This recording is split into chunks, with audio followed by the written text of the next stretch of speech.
Hello, welcome to Livin La Vida Lockdown, the online comedy chat show hosted by me, Rob Mulholland. Today we've got another couple of banging guests. It's going to be a lovely one. To my side, great mate of mine, absolutely love this guy. It is the Jedi Bear himself. It's Jed Salisbury. How you doing, mate?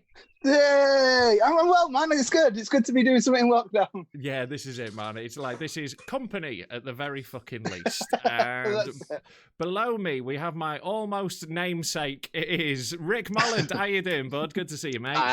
I am all right, mate. I am all right. I am actually quite enjoying lockdown now. Yeah, that doesn't surprise me, man. You're a very lazy man.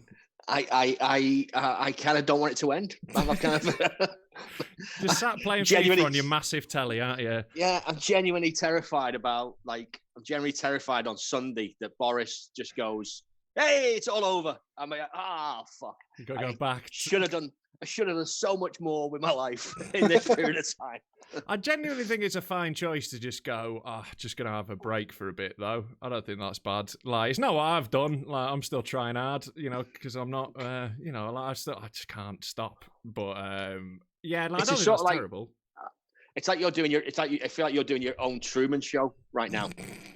Mate, it fucking feels like it. I've got to the point where I am screaming at inconsistencies in the sky. Like, I'm full on, like, I'm getting to that point where I'm cracking up. I've seen the same boy 4 times. I swear to God. Like, I'm proper at that point. Like, Jed, you're with your family in Hull, aren't you, at the moment? Yeah, I'm enjoying that. That's fun. 2 teenage boys and 2 angry parents. Yeah, it's a very different vibe to Rick on, like, Rick in his nice flat in Edinburgh, chilling out. Are you never wanting it to end as well then, Jed? Oh, I wish I isolated alone. That's where I'm at. Like I don't know if you've hung around with teenage boys, but they're awful. I don't terrible. Often, to be honest with you. Not since the injunction. Yeah. Well, that's it, man. Like, all they want to do is just be alone for like 10 minutes a day, and then fuck off out and be outdoor cats. You know what I mean? They've discovered like vandalism and stuff. They want to be off doing that, and instead they're stuck in their room. Yeah, that is. Oh man, it is I do feel for 14, 15-year-old boys who all like because when you're that old, all you have like emotionally as a guy at 14 is anger and horniness, and you don't even understand either of those emotions yet. Yeah. So it's worse when you're both. Like that's it. But like the horniness leads to the anger because like it turns out the anger is horniness just misdirected. And there's just discovered girls as well. And you really don't want to misdirect your horniness. No, you've got to be very careful with this. Especially in the current climate. That's how kinks start. That is how kinks start. That is it, man. That is it. Like, yeah, I do feel for them, man, because, like, there was that just whole period of, like, all you do is just like, for me, anyway, my teenage years, I imagine it was a similar experience for you. Like, my teenage years were just constant low-level criminality, basically. Like, we would shoplift and burn things and set off fireworks and just, like, we set up fake roadworks around town. It was just constantly trying to find something to do with all that extra energy. Finding a good corner to hang out with. That was the key. Like, this corner's pretty good. It's not owned by a different gang. Yeah. Like, let's just hang here and play football. Yeah, hopefully some girls will walk past and we can holler at them. I was slightly more industrious with my criminality, right? In that I would take orders for porn, and basically take the magazines from my paper shop and deal them at school.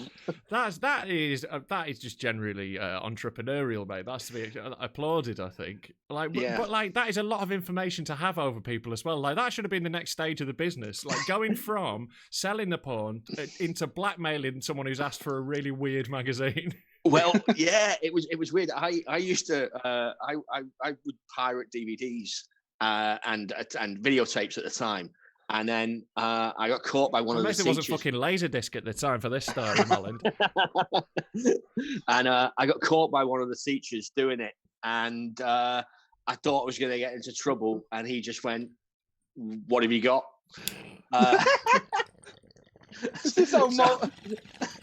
Yeah. So in order to keep like my enterprise going in school, I had to give him free copies amazing. Of videos. Yeah, mate, that is organised crime at such a low level. that is the mob. That is what the mob's business is, essentially, on a really low level. Yeah, exactly. He's a bent cop. Like, that is it. You've got your guy on the inside, haven't you? Yeah. Just paid him off. I'm sorry, Mr. Johnson. Mr. Andrews said this was okay. Yeah, and he's got a copy of The Mummy that says I'm fine. I had something like that. I took a DVD into school. This is so much worse than porn. I wish it was porn. And what the fuck are you going to take it? So I had I am a big wrestling fan, right? And I took in a DVD and had Lita, who was like in a bra and underwear on the front cover. I remember Lita. She was definitely a subject of some angry Googles when I was about 14, 15. Yeah. Absolutely stunning. But school caught me, and then they thought it was porn, so I brought my parents in. And then I just had to admit it's wrestling. No, it's just wrestling. Embarrassing. You needed a teacher outside. Yeah. Yeah, definitely. One teacher is just a big fan of Stone Cold. He'd be like, he's all right, yeah. Come on, sir, I'll do you a copy of SummerSlam if you just let me on. Oh man, like I was a proper little cunt at school. Looking back on it now, like we were bad. Like we had just had really naughty mates. Like we weren't like bad lads. We were just really naughty. We were always in trouble, and like we were bad when we got into shoplifting for a bit. There was a period of about 3 months where we really got into shoplifting because I think a lot of teenagers have this experience that you just realise you can just do that, and it's like really easy, and you get caught so infrequently. Like people think it's way harder than it is. Honestly, you don't get caught like basically ever. But, like, it was shit scary because we had one locker at school where we'd stash all the shit. And then on April Fool's one day, the guy whose locker it was texted us all and said that the locker had been busted. And we didn't put two and two together on the date. And I did not come to school for a week. I was just on the lam, essentially. Like, and that week was not a fun week. I was stressing. I was like, when's my mum going to get told?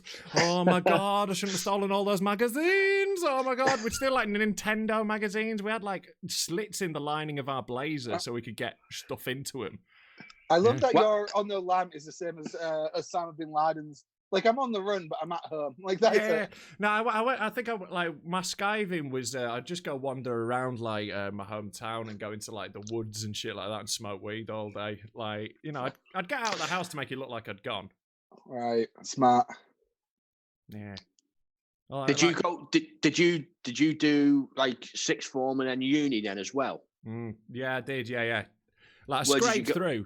Like, we assume that. Yeah, no one thought I was smashing the exams, was it? Like, I forgot about one of my exams. I only found out I had one of my A-level exams. I found out about it because I was driving home from my mate's house. Like, I was being driven home, having been up all night drinking at my mate's house. Someone was driving me home.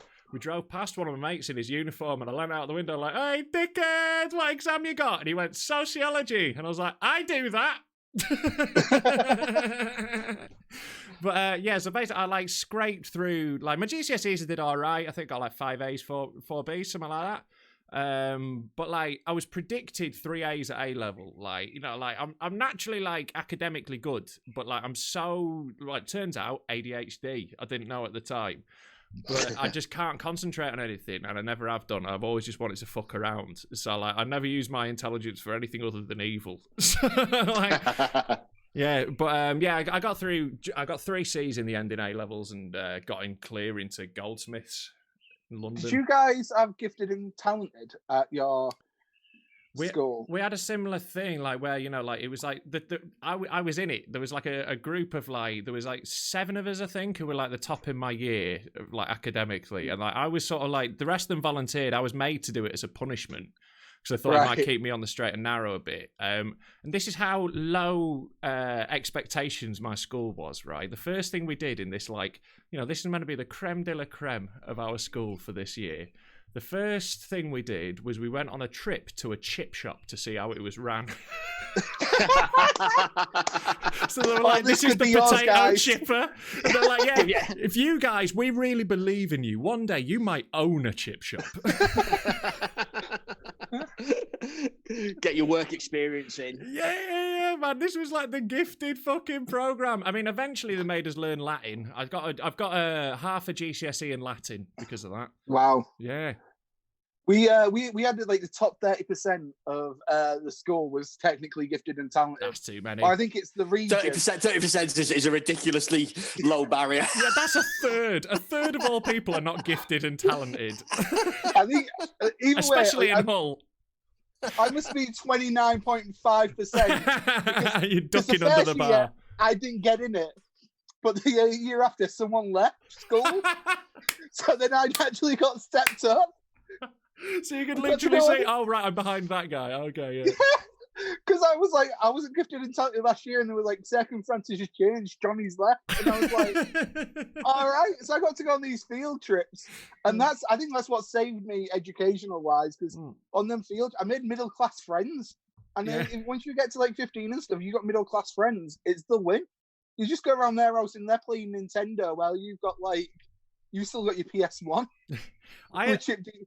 Yeah, I sort of became middle class around then. Weirdly, like my mum got a good job when like she was a teacher. Like she trained as a teacher when I was young, but when she was like when I was about 12, maybe she got like she became head of department, and we ended up on like the middle class estate in my town in this like really nice house. But we were still skinter than everyone. Like we were in this like nice house on a nice estate, and we were like, you know, outwardly very middle class, but we were still the skint ones. It was very much like that was a period of us trying to keep up, and eventually my mum sort of demoted herself to the lower middle class, like just about above working class estate in my town. Like, she moved back. Yeah. How about you, Molland? Like when you were growing up, like where where was it you grew up in that? Like what was your environment? I honestly pretty good. It's sort of a cul-de-sac street. It's just outside Liverpool, where I spent most of the time in St Helens, just outside Liverpool. You fucking wool. Yeah, and it is. My folks like we always sort of struggled for. We always struggled for not struggle for money. We always had what we needed. But like just throughout my life, my dad was made redundant on like 3 occasions. So there would always be kind of like, we're okay. Oh shit, we're fucked, basically. But my folks still live in that house, and it's like they sort of overshot on the house all the time. So we had a house that we probably shouldn't have had for the level of income that we had coming in. You know, the classic Grand Designs mistake. They always make it too big. Yeah. So, basically, I never liked school. I just didn't fit in. It was a sort of rough school. And find a comedian who fit in at school. I'll show you a shit comedian. It is, mate. Yeah, and it's like I was sort of top of the class without trying. So. Whereas I should have been a B student, I ended up just being a C student, and that was still a country fucking mile ahead of everyone else. Yeah, that's mate. You were speaking the story of my life, man. Yeah, and it's one of those things. I kind of just even through my A levels, I ended up weirdly I went to Hull University because I clearly didn't work hard enough. So I did 4 years in Hull and never went back. Well, you're welcome back any time, mate. We've had a word with the mayor. He's forgive you. Yeah. Got a good club in Hull now. Got the comedy lounge. Get down, mate. Yeah, man. If I didn't have my own, it'd be fine. Yeah, exactly. Yeah. That's the thing. Molland's one of these guys sat on his own fucking comedy club, like never fucking travelling anywhere. Like just You can hear the bitterness in Rob's voice. Mate, it's sweet. Like Rick's got a great setup. Like, because Monkey Barrel's a great club. Like, like Monkey Barrel in Edinburgh is absolutely fucking awesome. So, it's one that there's very few clubs I would be happy playing every weekend. But like, that's one of them. Like, it's fucking sick. Yeah. So I do that, and then I've got the Attic as well. So I have the late night club. Oh, so I love the Attic as well, man.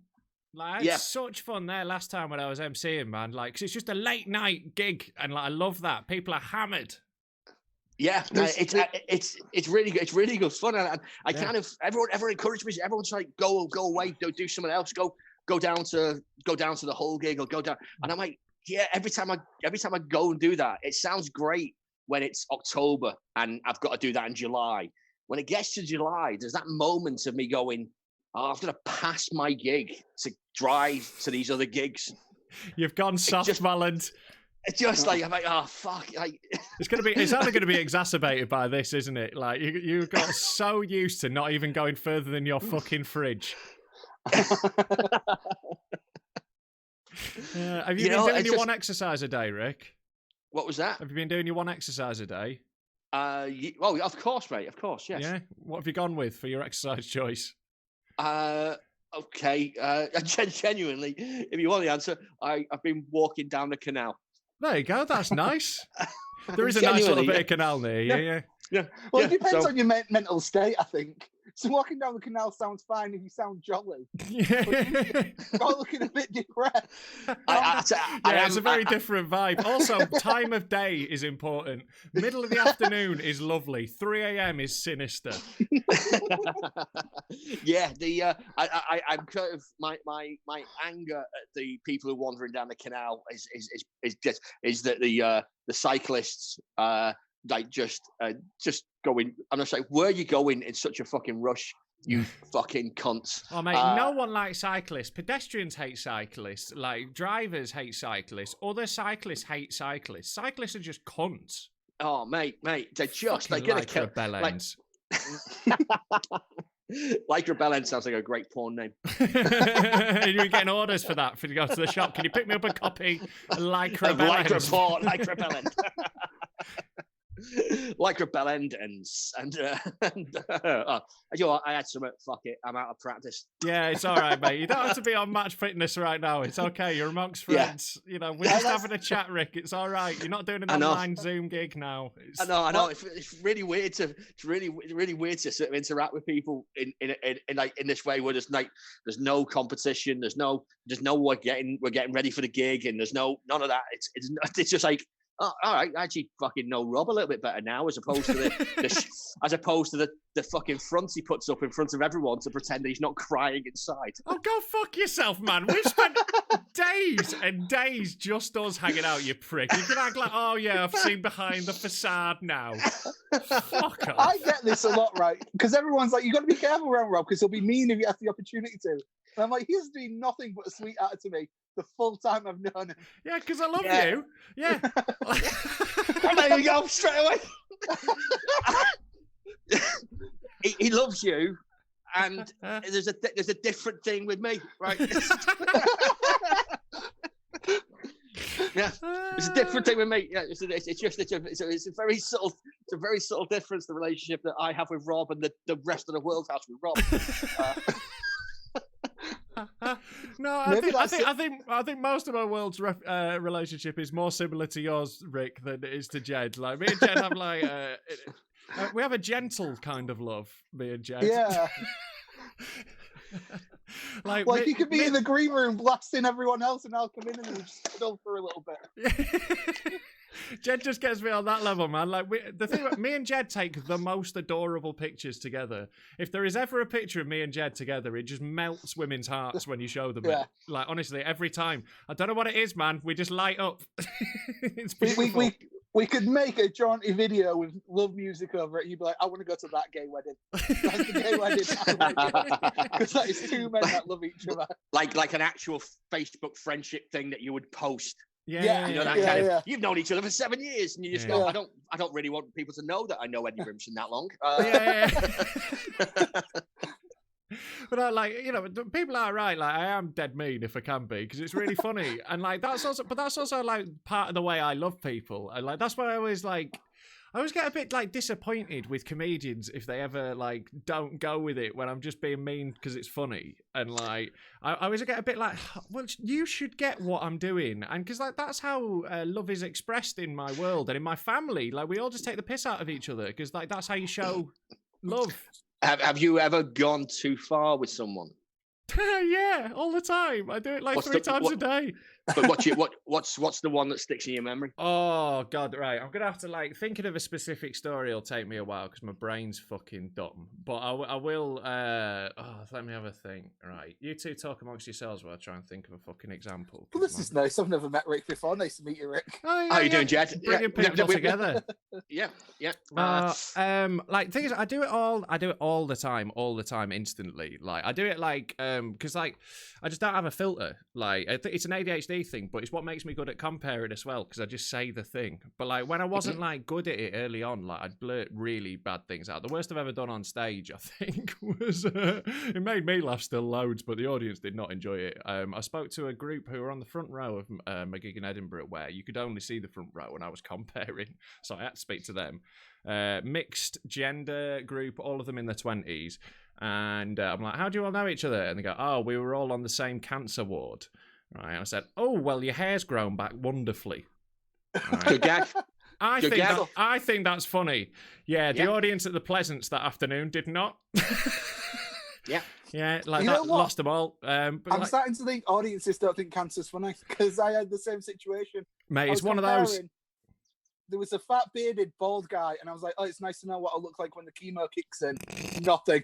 Nothing. Mate, going on. it's one of those topics that is so hard. It's one of the top ones. Like I have a bit on my last special about raising awareness for cancer, and like it's a bit that went well in cities and hard work in rural areas. I mean, like, as soon as you mention it, like. Who doesn't? I mean, that raising awareness for cancer suggests that people don't. There's people out there that don't know cancer. This is my exists. point, mate. This is the bit. It's like, it's Is it like, really? Okay. Yeah. The bit is like, like I saw someone raising awareness for cancer. Genuinely true though. Like, did a stunt online, and they're like, "Oh, I'm raising awareness for cancer," and I'm like, "Who isn't aware of cancer?" And like, if they're not, don't ruin that for them. Let them live in that world. And like, let nature do that. Yeah, there's a lot more to the bit. Go watch my special, Too Big to Fail. But yeah, like that whole thing is like, but that's not even about cancer. I'm not mocking anyone who's got cancer. I'm mocking someone's, pointless thing they're doing that doesn't help anyone. But like, there's a lot of that where, people hear a word and then immediately you're the bad guy. I do that a lot. Yeah. So I used to do, I don't know whether I want to talk about this on live. Fucking do it. Hardly anyone's watching, mate. If it's really bad, I'll edit it out of the thing that I upload to YouTube.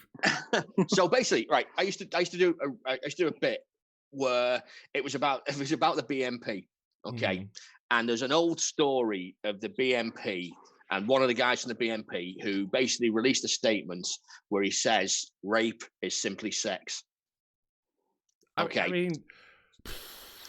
I mean, right, if you're talking on a biological level, mainly, maybe, but like, so, I think that's I'm not going to 100% agree with that one. I think. If you're talking to an audience of ducks, maybe.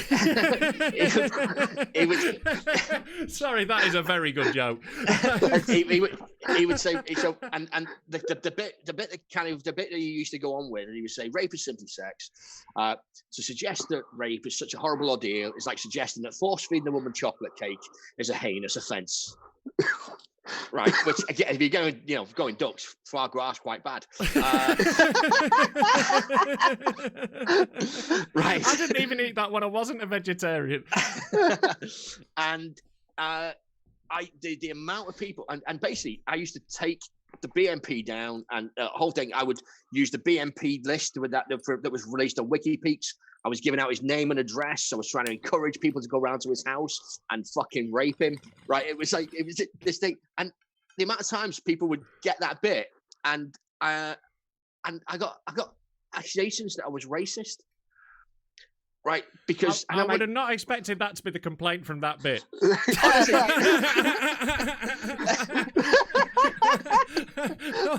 From sitting here and listening to it, mate, I had about 5 reasons it was problematic. That wasn't on the fucking list.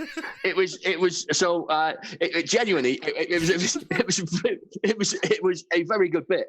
But it was like sounds great, mate. Yeah. I mean, you've said rape 19 times describing it, but I'm sure it's a wonderful bit. It's not triggering at all. Don't worry. It was real easy going for everyone. Look, you stick with your little middle of the road opinions. Oh yeah, my bland vanilla comedy. Yeah, fuck me. Right, and but what that bit was amazing for was just not survivors. I do love that thing in comedy. I'm not a victim. Well, you can't rape the willing, so Oh, fucking hell. Sorry, please do get through this story, but fuck me. Yeah. No, it's the idea of trigger words. It's the idea of trigger words. That thing that we know as comedians that you go. People people just go down that route of not understanding what we talk about when you go. They're not the words I use. If you listen, there's no defense. There's no in the bit I do. There's no mention of race. There's no mention of it. It doesn't come through. And yet racism is what I said rape. What are you complaining about? I didn't say race. I said rape. I'm a rapist. I didn't specify the race okay. of the gender we're attacking. I'm going to no. Right. It was I'm a clarify white this. woman being raped. What are you complaining about? It was the BNP member being raped, and the idea was it was a white man. The idea was that how far right do your politics have to go before it's okay to rape you? I'm just interested. I once got a review saying that Rob Mulholland is so far to the left, he's come back round to the other side. So basically, the concept of the gag was I was going to hire a British gay rapist to go and rape him, and then I thought, no, what I'm going to do is hire him and then find myself a foreign gay rapist to put the British gay rapist out of work. Mate, it sounds like Andrew Lawrence talking about panel shows.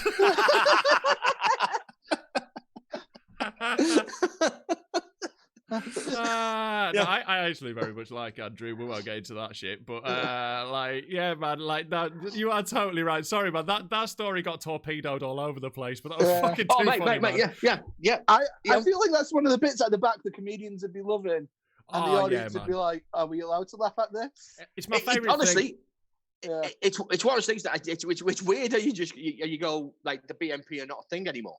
Like they kind of were so integral, and then it's just got pacified and divided off, and now we've got like we have the EDL who are BNP-ish, and then we've got like Farage that's BNP-ish, and they've kind of worked out that the more extreme craziness is how they pacify and get involved in the country. Well, it's sort of like they rebrand every few years, the far right. Every few years there's like a new scare of like, oh no, the EDL, and oh no, the Football Lads Alliance, or oh no, whatever they've rebranded themselves this week. But it's the same cunts rebranding. The most extreme ones just get a new name. They're the same people who are in the fucking National Front. They just give themselves a new name and a new logo every few years. But then the less extreme ones just go into like UKIP or like those edges of it and like try and move them rightwards. Like it's the same people. It's not like there's more Nazis now. You can hear them more because they have Twitter, but I don't think there's more. Personally, I'd love to be in like a naming meeting though. Just what should we call ourselves this time? Yeah, the English footy boys, the Alliance of White Men. No, we can't make it that clear. Definitely not the Judean People's Front. Guys, I've just had an idea. Al-Shabaab, anyone? George's heroes, guys. Just think about it. No, like in all seriousness, if I was starting an alt-right group tomorrow in Britain, I would call it Winston's Warriors. Winston's Warriors. Yeah, and our logo is a big picture of Winston Churchill, but he's got a bulldog's body, right? And he's sat in a little Spitfire. And he's going and he's flying, and you can just see like a dead German and someone who's not the same colour as you underneath him. And like we'll be like really proud. And what he'll be doing is he'll be flying his plane to India to take over their country again. Because do you not think that's one of the like? I think there's weird positives that you can kind of come out with of this virus situation, right? And the news has started to get into making places easier to colonise. Well, look, I was told before, right? I am not a conspiracy theorist, okay, in any way. But I keep this. That's a heavy butt, man. That's a heavy butt. I honestly, I'm not, and because I just every time you hear them, you just go, oh, you're a little bit nuts. There's a little bit nuts this thing. But what was really weird with the virus is that it keeps playing into. I can see the conspiracy theory appearing at some point when people talk about, oh, it's a lab somewhere, when it's been created in a lab, and you go, well, why has it been created in a lab? It's a population control thing that inadvertently affects black people and old people and people that people want off the planet. And you can kind of see every now and then you read this little bit of news about it, there's little nuggets, and I'm like, oh, I see this. I can see the conspiracy theorists coming, like just like 3 weeks down the line, there'll be some sort of news about linking it to fucking Bill Gates, and it's just like it's like that about everything now, man, isn't it? Like you can have a school shooting and everyone thinks it was the government faking it. Like it's amazing, that idea of that crazy idea shit, of a, man. Yeah, they nothing really happened, and it was a crisis actors. Yeah, and like they're getting fucking 4-year-olds as crisis actors, and like these grieving parents on the news, they look at them and they go, "Oh, they're acting." It's psychopathic, man. If crisis actors existed, Fringe Productions would be higher quality. And the thing is, like, some of them do a tiny bit. There are people who go and infiltrate like protest groups and sabotage them by being dickheads and giving the police a reason to attack them. That does exist, but that's not the same as having a bunch of well-trained 7-year-olds who can carry off convincingly the role. Have you ever seen a 7-year-old act? Go to a nativity play. They don't have the fucking range. The idea of those of doing those school shootings, and it's been a fake school shooting, is like the most high-end flash mob you've ever seen. GCSE drama just got way out of hand. That is what's happened. You're just sitting in an airport one day, and then some cunt starts playing, Journey starts playing like just a small town boy. Living in a lonely world. The last thing you want. Train going. The last thing you want is just like accidentally for those two things to overlap. Like, mate, that'd be jackpot. If you're going on a shooting spree and a flash mob starts in front of you, that is fucking dreamland. Amazing. Someone's already filming it. Someone's filming with them. Do you know when you're playing gun games like a point blank one and you hit the bonus round? That's essentially what a flash mob appearing would be. You'd be like, oh shit, yeah. It'd be like being in fucking Space Invaders. Just high scoring it. You're high scoring. Just but with a really cool music track playing behind it. The whole trip. Yeah. Oh, you think you've gone into bonus mode? They're all dressed up like the Thriller zombies. Yeah. It's like, at the end of this, I am getting an extra life. That's what's going down. I want to be one of them 7-year-old crisis actors agent though, just to ring you up and be like, all right, you're playing the donkey in the nativity, and then I've got you crying in front of the school because your brother's dead. Yeah. I'm taking my 30%. It's just the idea that all these people could keep it quiet. If an actor was that good, they're putting that on their IMDb. 100%. They'd be like, CNN on November the 12th. I was crying in the background, pretending my child had died at Sandy Hook. I was I'm best known for being a mother at Columbine. Yeah. Like, that's the thing, man. Like, all that shit's fucked up. Like, I don't know, like, British people get really passionate about American gun control, though. I don't give a fuck. Like, you can shoot as many of your own kids as you fucking want. Like, it's nothing to do with me. Like, you murder your own fucking children. You don't see me having a go at praying mantises for doing that shit. Like, fucking leave the Americans to it. It's like a gerbil. They eat their young. Americans shoot them. It is weird because obviously the way we're raised, we're raised with this point of view. We look at America, and America's always been idealized for us in a way, in the past. Yeah, and totally. you just look at America now and go, it's no more it's probably more crazy now than some of the shit that happens in Russia and the Middle East in terms of like the treatment of people who are transgender, or the treatment of women, or the treatment of that. You go, those people in the deep south who are going, Sharia law's not coming over here. And you go, what's fucking going to change? Yeah. Like women and gay people might have slightly more rights. What? You women can't than Alabama.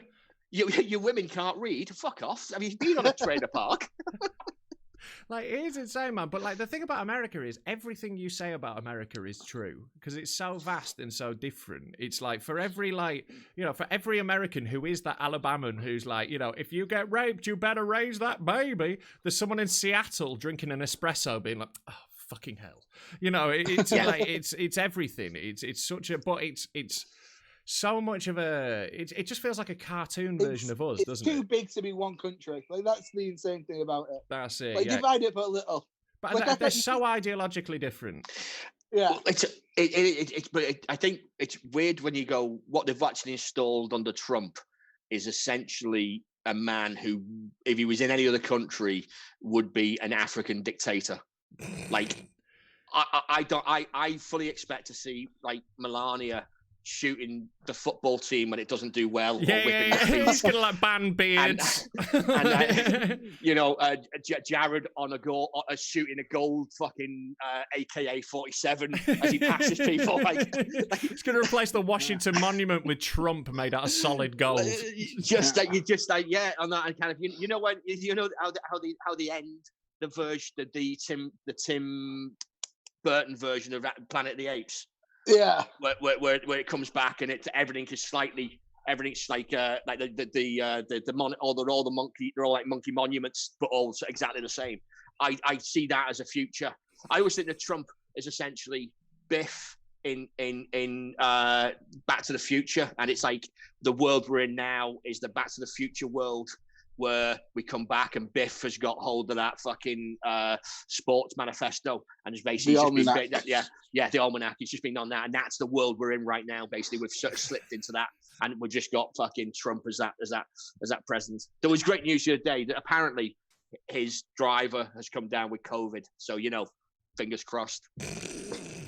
Man, he's one of those, though. You kill him, you make him more stronger than he ever was. Who knows, man? Like, the cat is out of the bag with world governance. It can't be done. This is the thing. Like, I'm not like, I always agree with, like, my super communist mates when they're just talking about the problems of capitalism. But then I also agree with all my super capitalist mates when they talk about the problems of, like, socialism and communism. I just don't think there's a good way to govern people, especially now when you can't have when truth has no consequence. You know, like, a lie doesn't matter anymore because there's so much confusing, conflicting information out there that as long as you can just brand your narrative well enough, it doesn't matter if it's true or not. Well, it's crazy. This is the thing that one of the things that really annoys me with, like, genuinely in society is that there's the one point that we search for truth, right, on a regular basis, right, is always in a court of law. Okay, and you go look court of law, and that's our basis. That's what you're looking for. But then you give people targets, right? And you go, how can someone be trying to hit a target as opposed to that? That means someone could be having a prosecutory target and be looking to try and prosecute someone because it's an easy win, and as opposed to finding the truth of the situation. Yeah, 100%. And that's only exaggerated in America with, like, financial forces, isn't it, and privatization of those things. Totally, and that, and then you get the mandatory minimums thing where people don't. Which is just people are encouraged to go, and it's just so that's three strikes rule. It's based on baseball. You shouldn't base laws on baseball. What are you doing, you stupid country? That's ridiculous. Someone are we going to take penalty kicks? Are we going to do a fucking penalty shootout to decide whether we hang people over here? Someone gets away. Someone gets away with a crime, and then the next 4 people get to run round because it was a really big crime. I tell you what, though, if I do a horrible crime and it comes to penalty shootouts, I want to do it in England. I'll do it against the English football team, please. Just have it like you have a scrap with the judge. That's how we should do it. We should make the judge the hardest person in town. Right? And if you're accused of any crime, no matter how serious or small, you got to go fight the judge. Right? Everyone gets to watch. We're all starved of sport. Right? This is Marjorie. She's 72. She went round her neighbour's house when she was meant to be social distancing. Now she's got to fight the judge for her local region, who is this cage fighter called Brian. I'd fucking watch it. Yeah, that's it'd be all right for Brian because he don't have to pay child support because he's not getting prosecuted. Yeah, exactly. Yeah, try bring that case. Right. He also works in civil court. I'd love it. I'd say your big problem though would be when people are suing people for bigger amounts of money. Yeah. It's essentially just playground rules bullying at that point. Yeah. So that's what I'm suggesting we institute. So like your entire law system is based around give me your lunch money. Yeah, and look, it's not a system I ever benefited from, but I'm saying it's one that worked, right? And like bullying has only ever been a benefit, right, in my life, and I think in a lot of other lives. It didn't feel good at the time, but in retrospect, right, when I was 13, I had shoulder-length long hair, and I was telling everyone who'd listen that I wanted to be a poet when I grew up. That bullying saved so many people from listening to my poetry, right? I would love to read that poetry now, though. So, mate, I'll be honest, I can find some, right? There is a place on the internet where it exists. I would love to read that poetry now, Hold though. on, mate. I'll be honest, I can find some, right? There is a place on the internet where it exists. I think encouragements would have of your poetry would have stopped a whole load of people having to see your comedy. Go fuck yourself, you cunt. Make that rhyme, bitch. Guys, if you want to settle this, I think we should settle it the same way we're going to settle all laws. Is you get 5 of your boys, I'll get 5 of mine. We'll meet at Tesco car park at midnight. We can't do 5 boys at the moment. Like, right, we're all going to have to split off. 2 meters apart. 2 meters apart. And if you go down, it's safe. Oh, thankfully, I think I've forgotten the name of that poetry blog I set up when I was like 17. There's a Rob Mulholland poetry blog, right? Hello lockdown, and hello what I'm doing for the rest of the day. Honestly, like, I will find it and like send it. Yeah, I've read it out on stage, mate. It's genuinely like horrific. It's as bad as you would fucking expect. Is it all about horniness and anger? Hold on, let me check. I've got a notebook in somewhere. Hold on. Let me see if this is. The notes from I think I've got the notes from that show that I did in this notebook, if I'm correct. So I might have. This is where we find out he's secretly really good at poetry, Rick. Yeah, I wouldn't worry about that, mate. Like we're trying to rip him, and we've just got one tear coming down. No, this is a way older notebook. Oh, Jesus Christ. Oh, what are you reading? What you're Christ at? Rob, read what you're looking at right now. Yeah. No, hold on. Let me find a bit. That's... No, fuck off. Rob. Read what you're looking at right now. Read. All right. It's about Jimmy Savile. I can't do that. Come on, I think Rob. someone did a bit about being racist and rape earlier. No, I'm just trying to find something that's genuinely like I remember what the thing is, because it's all just like random sentences and phrases, just like. I hope it's a really old notebook. You're like Jimmy Savile gets a hard time. This is when I was like first starting, and I thought like I was really into like Bill Hicks, so this is all like stream of consciousness without any punchline. So this is why I'm trying to find like. Luckily, your style's changed loads. Yeah, he doesn't do stream of consciousness anymore. Fuck you cheeky cunt. Right, sorry. Worryingly, there's a joke here that is just notated as Savile / Hyman. So that was definitely distasteful, whatever that was. Oh, Jesus Christ. Right, there's a bit here. You're innocent until proven guilty, regardless of what did or didn't happen. It's a shame Jimmy Savile can't defend himself. But then again, neither could his victims. Oh, Jesus. Wow. Yeah, that's what I was working at. I think this is when I was like a brand new open spot. And like that's like the problem of being brand new at comedy and wanting to be an edgy comedian is it's hard and you need to learn before you learn to do comedy first. Rob, can I ask you a question? Yeah, mate. How long had you been going when you entered the notorious chortle student competition. Fucking hell! Right, so there is how many gigs have you done between that competition and the note page you're looking at right now? About really not many. So the timeline is I did about, I don't know, 10, 15, maybe 20 gigs when I was at uni, right? When I was like 18, 19. That's when I did the Chortle Award thing that is on YouTube and is the fucking worst thing in the world, but very funny to watch me be shit at 19. Then there is a gap of about 5-6 years until I was about like 23, 24. But then I started comedy properly. And like that is from right at the start of that. So there's, so there's a few years between, but no experience. Yeah, I did pretty much the same as you. I did like, I think I did one gig at university, right? Because it was like there was no courses at that time. I didn't know how to do it. Like, you still don't. Well, just yeah. You're not got an agent, mate. Give me a call when you want booking. Oh shit! Have I got to be nice to you now? That's annoying. Yeah. Oh yeah, mate. Yeah. Oh fucking hell! Yeah. Well, I miss having an agent. You look very pretty today. What was that? I said you look very pretty today, Rick. Thank you very much. Thank you very much. We will see you in 2022, apparently. Get it. And so I had a break. I did it once. I never thought it would be a career at all. And then I kind of fell into, after university, I fell into work for the Bank of Scotland, which is how I kind of ended up moving up here.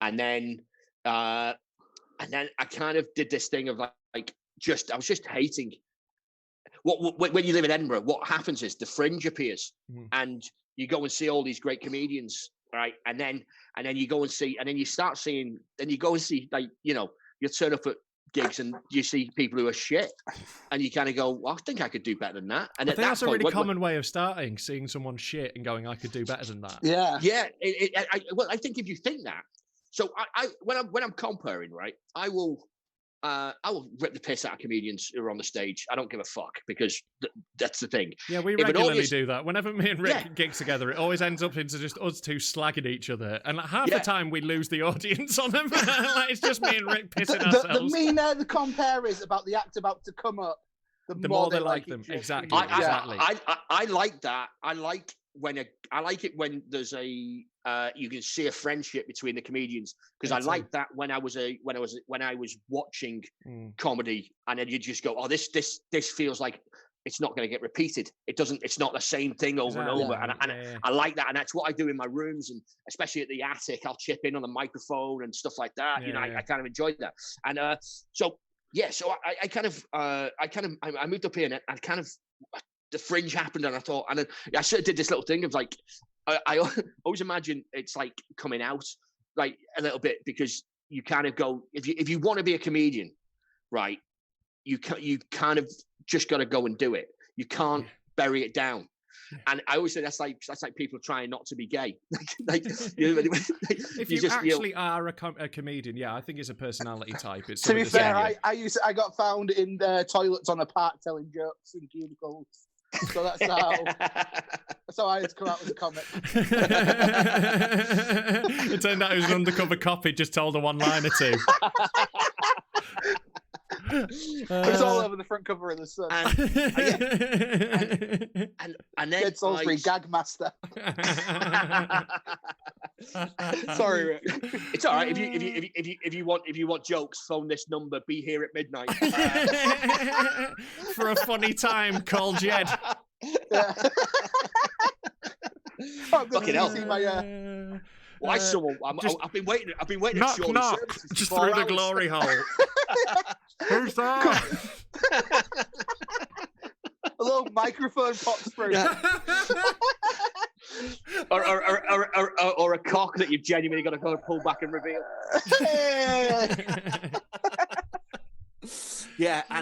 So I kind of confessed to a couple of people that I kind of wanted to do it, and then just someone arranged for me to do a gig, and I kind of hadn't written anything, so you still haven't. You've got no material still.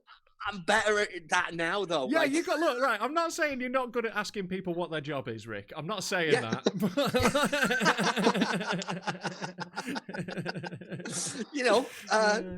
Mate. Well, no, you're a really good crowd work comic, but you've got like 2 bits, haven't you? I'd argue more now. I'd argue more, but all right. It's got that Airbnb bit with 2 new dump punchlines.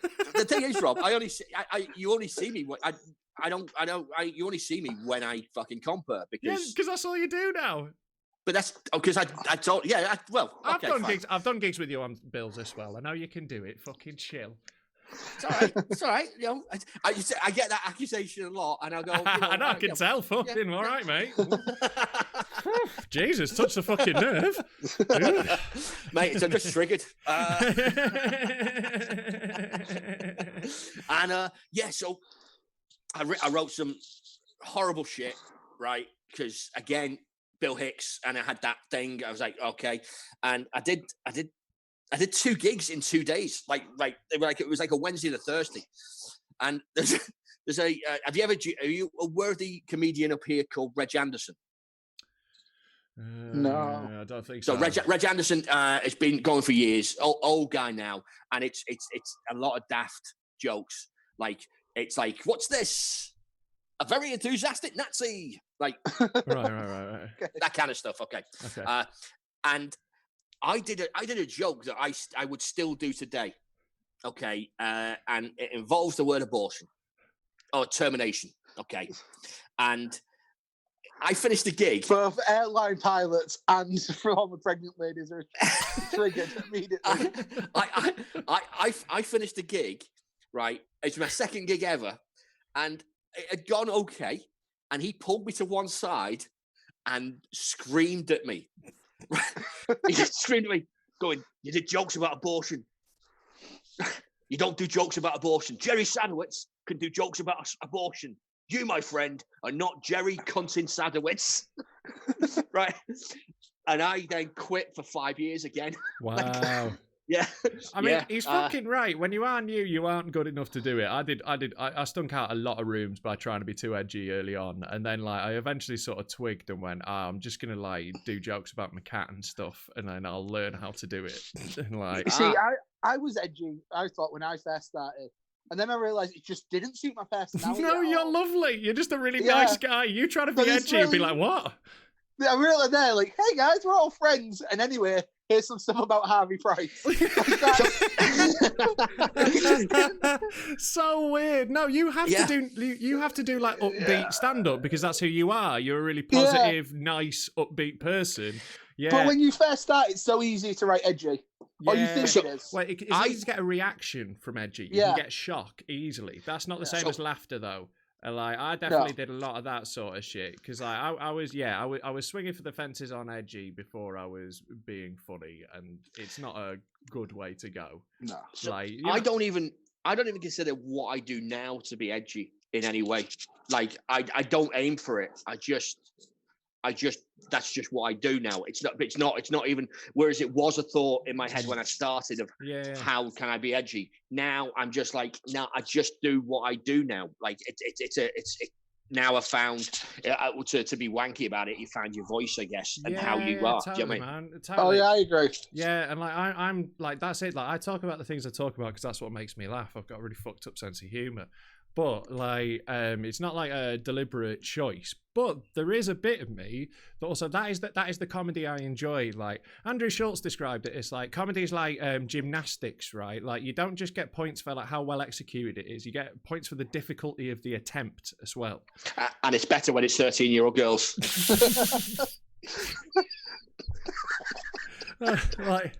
Or Asians. Or Asians. More watchable. But you get the point, right?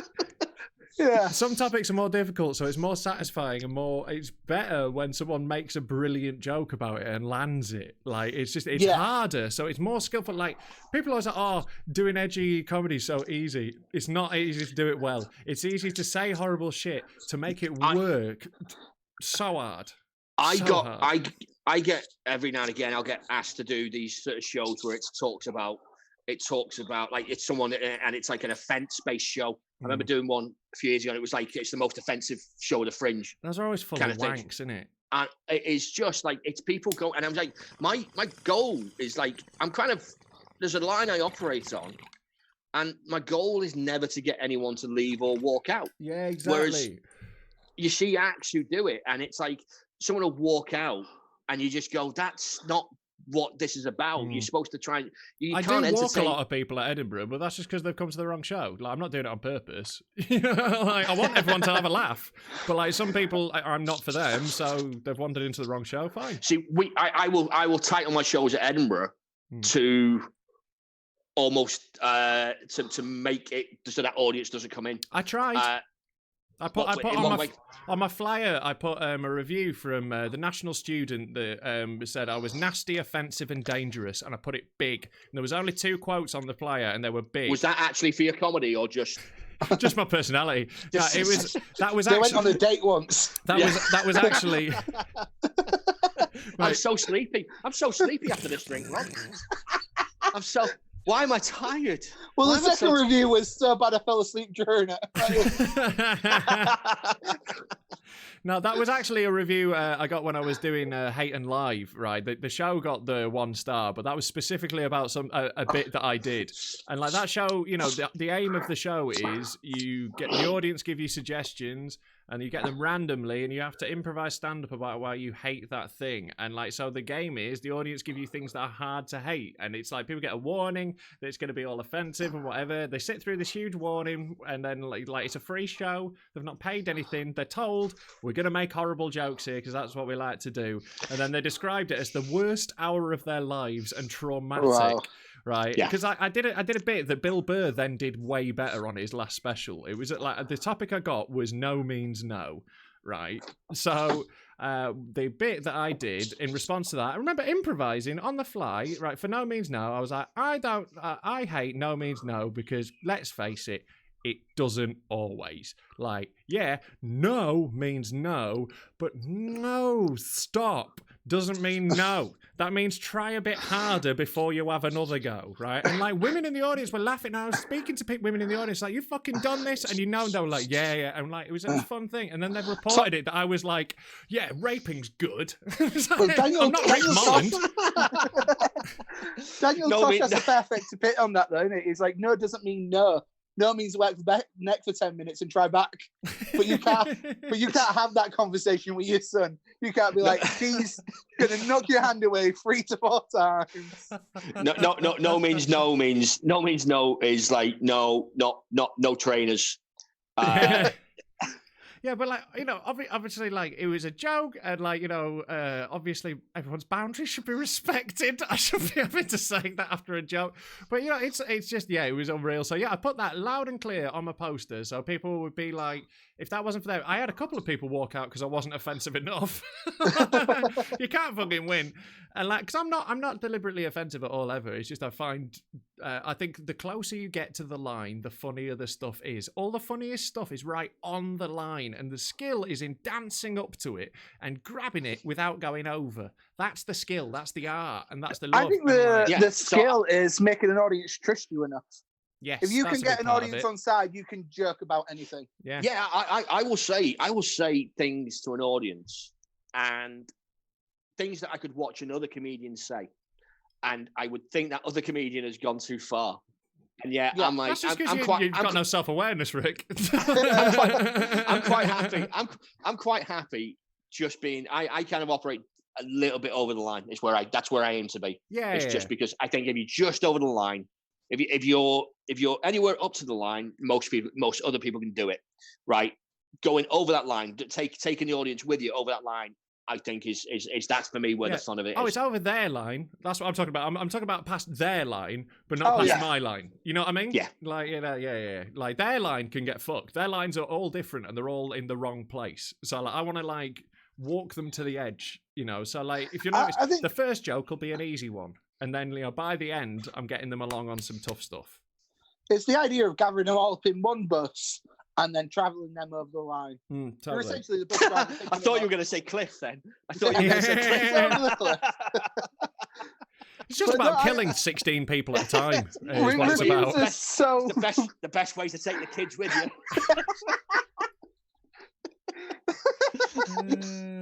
reviews are so bullshit though. I got one that said, Jed Salisbury, the crowd really enjoyed him and he fully entertained the audience. However, he didn't leave them with anything to think about afterwards. Oh, was man. Like you're doing a fucking TED Talk. Like, you're It's not doing a amazing. lecture, are you? Like, Yeah. Mick Ferry got a 3-star review that said it was just a man being really funny for an hour. Imagine that as a review of stand-up. How are they reviewing ballet? Oh, it's just some Russian lass twirling. Bullshit. So I always think that what they should do with reviews is Shove them up they the should- fucking hoop. they should review it against what you claim to be doing in the show. Yeah. You can, because you go, when you listen to heavy metal, you don't review it as all music. You review it in the category of this is what it says it's supposed to do. Yeah. When it comes to, but they don't read we got a show. We did a show called Kill Your God a few years ago, and it was basically it's an atheist comedy show, and the fucking 3 weeks review said it's all about God, and you just go, well, that's what we did. We did what we said on the tin to do. It's what we set out to do. Mate. And like, that's the show you're walking into. You've got to review it with that in mind. Yeah. You know, the amount of people who nothing annoys me more than the fake festival show that appears to be about a topic, right? And then it's just, I mentioned it at the beginning, I mentioned it at the end, and then we just do my stand-up that I thought of this year. Yeah, my first show was a bit like that. I think everyone's fair share. Fair share should be that. Well, like my first show, it's available to watch up on Next Up. It's called Popular Comedian Rob Mulholland. And basically, it's 2 very good ideas for a show done half badly. So, like, there's a really good story in the middle of it that I kind of want to remove from the special at some point and do as its own thing. And then there's a really good point about the comedy industry made in a funny way that sort of doesn't really attach together. But like, is this the one about the where you applied for funding? And like I did exactly the wrong thing that you were talking about, right? My branding was too confusing, and like what I was putting out on like flyers, no one got it, right? Because like there was too much. I was assuming because my poster was spoofing other people's Edinburgh posters, but people just thought I was the kind of cunt who would make a wanky poster like that, right? So like they thought I was going to be someone who, would like just mime and be a Gaulier clown or some bullshit, like and have no jokes, like that sort of shit. So that put people off a bit. But then people did come because the blurb was I had applied for funding for a show because the Arts Council didn't fund comedy. I had applied for funding for a one-man play about a stand-up comedian who tricks the Arts Council into funding his stand-up comedy by pretending that it's a play. Right now, and that was a very funny and interesting hook. So, like, reviewers came off the back of that, expecting this like meta piece.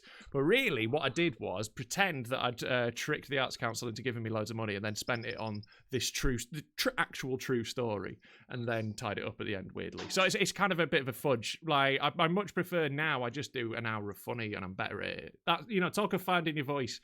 I just do an hour of jokes, and every year, like now, all of my shows always just get every year 3-star reviews. Like it's really funny, but why? There's no point. Yeah, and like that's not what I'm trying to do. I'm just trying to be funny, so I don't give a shit about reviews. They don't matter, do they? So, here's a question for you, Jed. Were you doing the Fringe this year? Yeah, I was going to be in best of class this year for the Working Lads comedians. Okay, cool. And how long were you going to be? Was it just were you doing like a 15-minute bit, or were you doing an hour show? I was going to compare the hour sort of like there was going to be 3 of us, and I was going to compare it for the month. And Rob, you were coming up to do a show as well, yeah? Yeah, I was going to do an hour. I'd already had that confirmed. My time of venue, the same one as last year. I was going to do a show, and I was also I had applied. I hadn't got a venue confirmed, but I'd applied to do an hour of crowd work as well. So I was just going to do an hour just pure crowd work. So yeah, I was coming up. Yeah. Now, what was the show you were doing? Has that changed within the? Has that changed with coronavirus kicking in? And my show was called Allegations, right? I'm still gonna. My next show's gonna be my next show's still gonna be called Allegations, and like I'm calling it that because then when you Google the phrase Rob Mulholland Allegations, all that shows up is the video, right? And I think that's really funny. right? So like that, it still be that, and it's still Look at you learning from Savile's mistakes. Yeah, exactly, man. I put in my fucking homework, and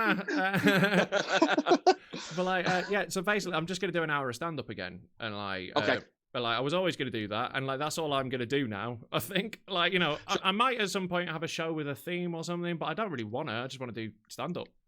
So I had a show idea that I was doing, and I had a theme, it had a whole thing. I was doing a show with Monkey Barrel, and it was I honestly, when this hit, I just went, my entire perspective has changed, and I no longer care about what I was going to be doing the show. His original show was called "Fuck the NHS."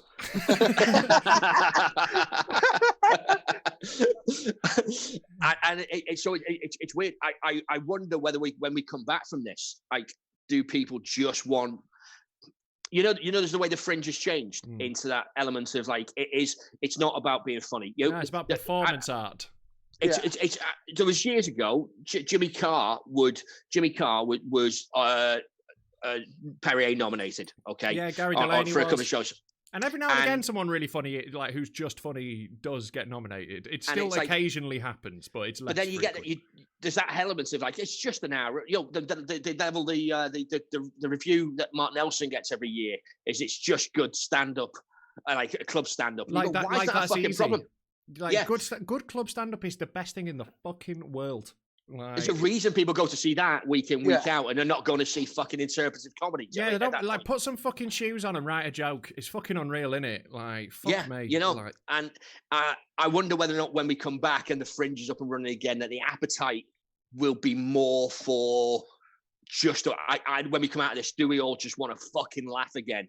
Who wants a fucking thoughtful retrospective now? We've all had a load of time alone with our thoughts, thinking about how we feel about coronavirus. Well, surely, I want are you not right? Dick jokes. Tell me about your fucking period, ladies. I want gross fucking jokes. Tell me about all the bum stuff you've been doing while you've been on lockdown. Like, I don't want to hear your fucking thoughts. I think coronavirus will be Olympic 2012 all over again. Like we think that we're going to do loads of jokes about it. But actually, we don't. Like, the audience don't want it. Because there's only Rob, 3 jokes. Are you writing poetry about the virus, Rob? Nah, mate. All my poetry is getting addressed to your mum. Is that why she's so depressed? She's been crying in her room a lot. But I don't know. Like, I kind of think audiences are going to be. Well, all different people all want different things, man. This is the thing. There won't be one answer, and that's why it's good that there are so many different comedians for everyone, and we can all coexist now happily. But we don't need a fucking union or whatever. Are you involved in that? Like, basically, for anyone watching or listening, there is a new industry body called the Live Comedy Society that has been set up that I think is fucking stupid. So you should. I didn't know that. You should mention. You should mention that more, Rob. I should, I should bring it up, shouldn't I? Yeah. Like, genuinely, I've had my head in the sand about it. What the fuck is it? Right. So basically, it's a new industry body that's sort of like a union almost, but it involves like all different branches of the comedy industry. So there is like the original lot was like agents and promoters and comedy clubs and like bookers, and then like. The big four at Edinburgh and PRs and publicists and like all that. Right. So basically, and then like they had this meeting and then they came to comedians like, right, we've had this meeting. Do you want to be involved now? You can like nominate people to be in our club. And it's like, who asked for your fucking club? Like, right. And like we're like an afterthought in it, and like we're meant to join this like union that is full of all the people we need protecting from. It's ridiculous. We can't be in the same union as the people who exploit us. That isn't how unions work. And like you That's can't how governments work. Yeah.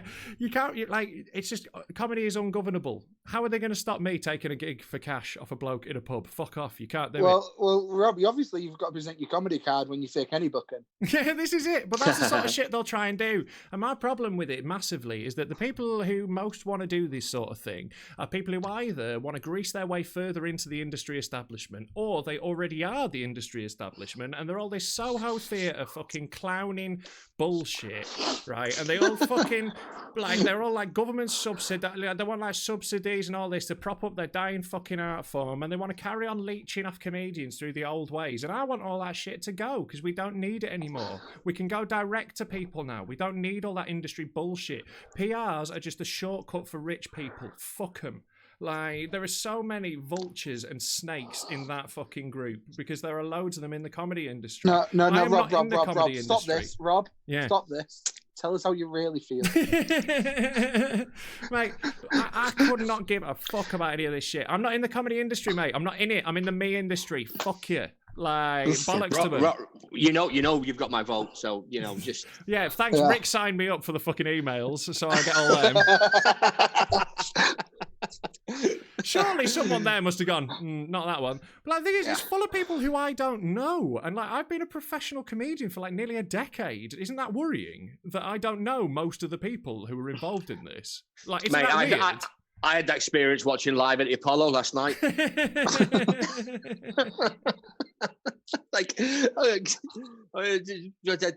Half the people, but most of the people on it are people who are like, yeah, okay, you can do a 10 on a Sunday.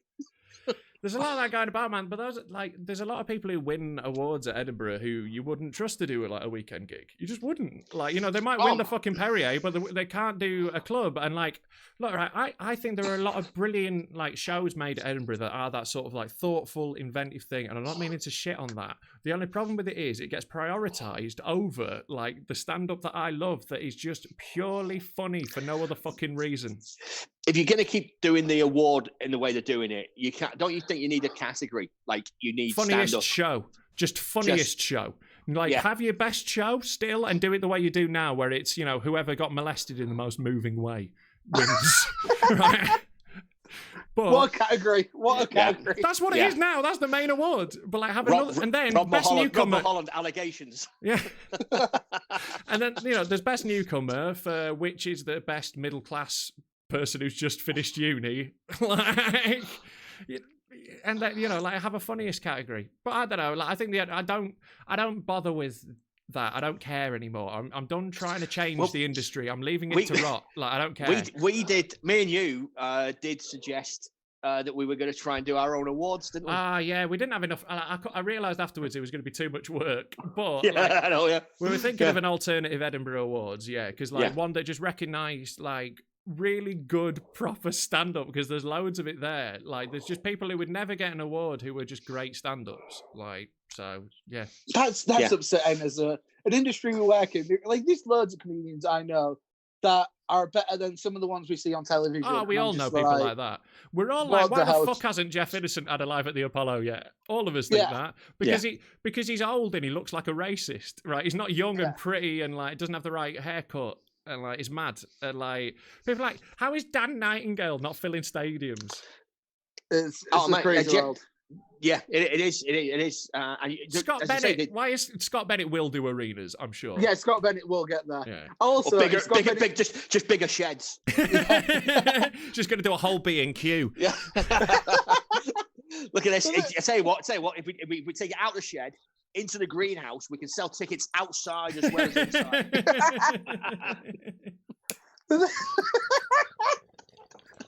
The thing is, Scott Bennett's one of them ones. If he doesn't make it, I feel it's fair to just give up on comedy. Yeah, but he will now, because like now, if you are like, cream does rise now. If you are really funny and consistently put out good things onto the internet, you will be fine. You will make it. You will make it. You will find your audience, who will sustain you.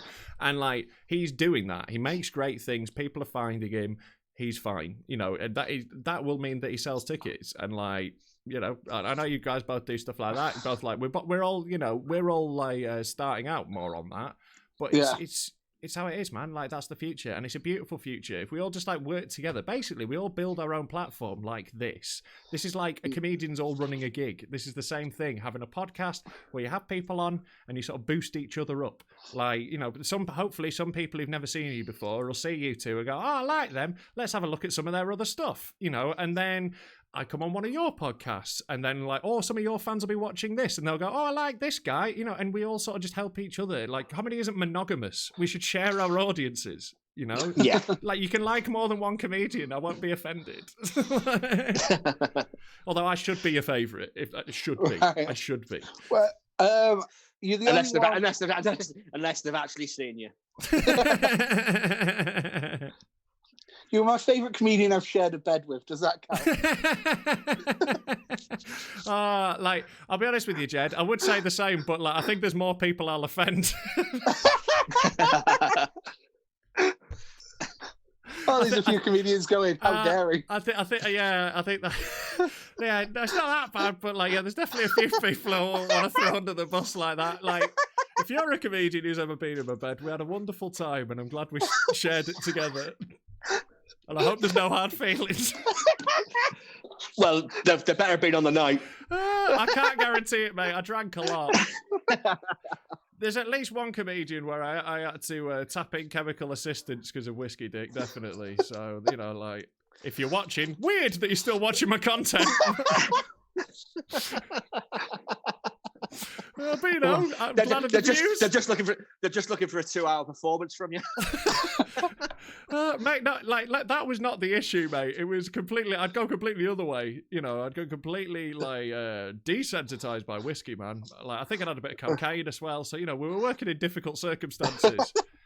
Luckily, one of my friends had bought me a load of Viagra as a gag gift for my birthday, so I had some knocking around. Like, Viagra's really useful if you're an alky. Like, top tip. Top tip. You take anything away from this podcast. I like the fact that you didn't buy it yourself, so you genuinely got no idea whether that actually was Viagra. You just took. Hey, if placebo effect worked, it fucking worked. I don't care how. I got the job done. Allegations. Yeah. You know what, lads? Like, we've done time on this. We should probably wrap this up around now. It's been fucking great. Love chatting to you both. This has been a genuine pleasure, man. Yeah, like, come back on, both of you, definitely. Like, I was going to go for a walk, but I'm glad I didn't. Yeah, fuck that noise, man. You still can. Like, you still can. You know, the night is still young. I might do that, actually. It's quite sunny outside. I think we're going to play a board game with the missus tonight, because lockdown is fucking kicking off. Honestly, man, like, the moment last weekend where I was meant to be watching Leeds United get promoted, but I was instead watching my girlfriend plant turnips on Animal Crossing, I nearly killed myself. So, brutal, man. Like, but I'm all right. You know, that was a joke. Don't fucking write me emails like you're worried about me. Right? No, honestly, I'd just let you die. I know you would. I wasn't talking about you. Like, mate, you treat me like you were like my pet cat. You'd start eating me after a couple of days. Rob, like... you're not allowed to kill yourself, because I promise you, if you do, I'm coming to your funeral and reading your poetry. And that's how you change a room. They go, oh, I'm glad he did it.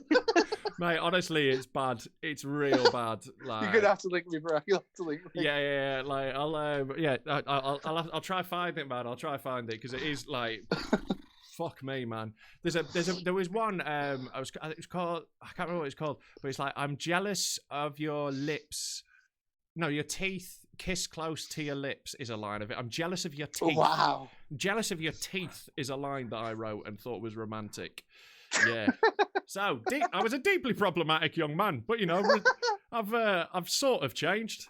Just love the idea of your friends approaching you at one point going, "You coming shoplifting?" You're like, "Oh no, I just got to write this poetry down." Mate, it did not go over well with a lot of my mates. I'll be honest with you. In an alternative universe, you're doing a 2-hour poetry podcast with other poets, and even fewer people are watching. How many shows has this been done? 27 or 8. 20. So essentially 50 hours at least. 50 hours of you doing poetry with other poets is happening in an alternative universe. Oh, do you know what? Corona's not the worst thing that can happen to us. Exactly, man. So yay, bullying. The good news, though, in that other universe is you've got Art Council funding. So. Yeah, I've got to come out with fucking bollocks in that universe. Jesus. And Rob is the union leader of the poets. Man, if we had a proper comedians union, I'd be down for it. Like, you know, if we got that going where it was just actually comedians, you know, like fucking too right. But like, you get a fucking publicist involved, you can fuck right off. Couldn't give a shit. They're absolute vampires. Like, but yeah. Anyway, like I've burnt enough bridges in the industry during this podcast, and you know, online generally. So we'll wrap it up now. Before we go, guys, tell people where they can find you. Tell them about yourself. So, Rick, anything you want to plug, mate, or where they can find you? So I have been editing old footage together from Monkey Barrel shows. We stream a live Monkey Barrel show. Well, not live. We live stream it every on Friday at 8 Fucking o'clock. hell, this is like your grandma talking about Facebook. On that, you know, the Booker face. So I've been editing shows that don't have Rob in. So if you don't want to see Rob Mulholland, you can tune into Monkey Barrel, where you'll never see Rob Mulholland.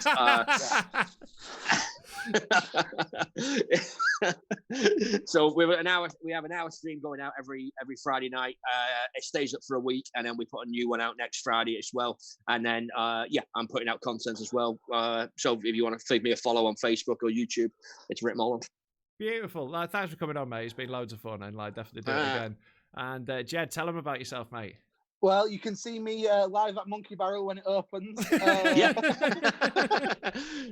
Do you know what? And the special as well. You can do the weekend, and you do an hour special with us as well, man. So absolutely sorry. Oh, beautiful, man. Yeah, there you go. I've just handed you my spot at Monkey Barrel. Beautiful. I fucking killed. You can find me online.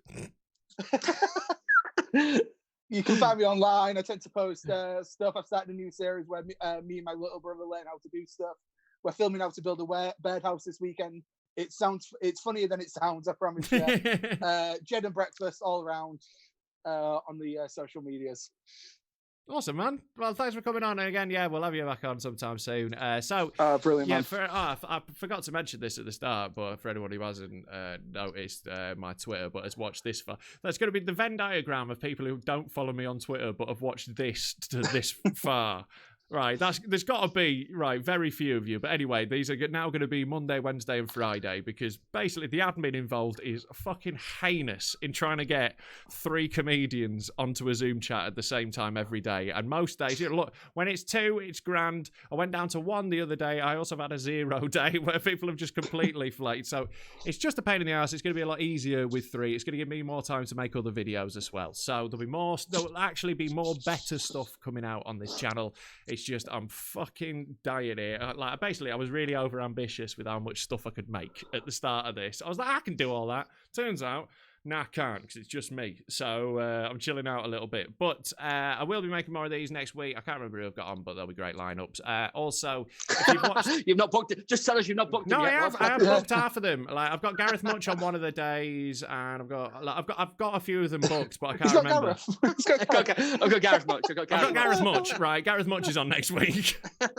So if you like Gareth Much, right, and you're watching this, if you're a big Much fan, nothing against Much, but come on. Yeah, I know. Just make sure you're not zooming at the same time he's at fucking Tesco filling the shelves. Yeah. Right. Look, right. Much wasn't the one I was going to lead on. Like, neither of you were originally. Right?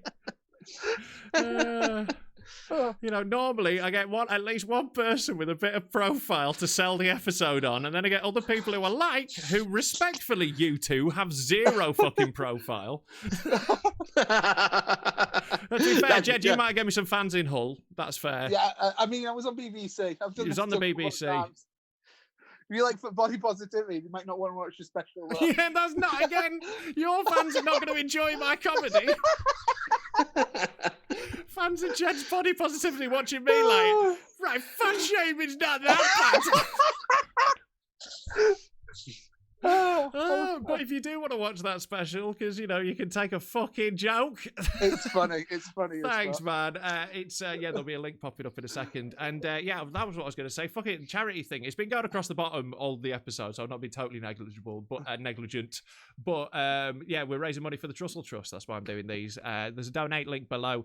If you don't know who they are a food bank charity who provide meals for people who desperately need them. And right now, people need them more than most. So do dig deep, chuck the money right there. It goes direct to them. I don't even see it. That's literally like a link to their website. Just fucking chuck them some cash. So if you've not got any though, because you're not working, just fucking chill out, right? Because it's always the poor people who feel bad, and it's not you I'm talking to. I'm talking to you, crazy loners with loads of money, right? You fucking do it, so we don't have to. And yeah, please follow me on social media is at Rob Mulholland, and subscribe on YouTube. If you're listening to this as a podcast, please give it a 5-star review wherever you are listening to it, and tell a mate, share it around, right? Don't keep it to yourself, you stingy cunt. It's for sharing, innit? Be nice. Share it about. I've done too many of these. I'm fucking cracking, man. Like, He's losing it. I really am. losing it. I'm going to have a couple of days off. In fact, I'm going to do a video tomorrow, but a different one. But yeah, I'll be back on Monday with Gareth Much. Good old Gareth Much joining us all next week. There's no other fucking cunt box. Hopefully someone else. Right. Fucking hell. All right, this has been Livin La Vida Lockdown. I'm going to leave. See you later. Pleasure. Bye-bye.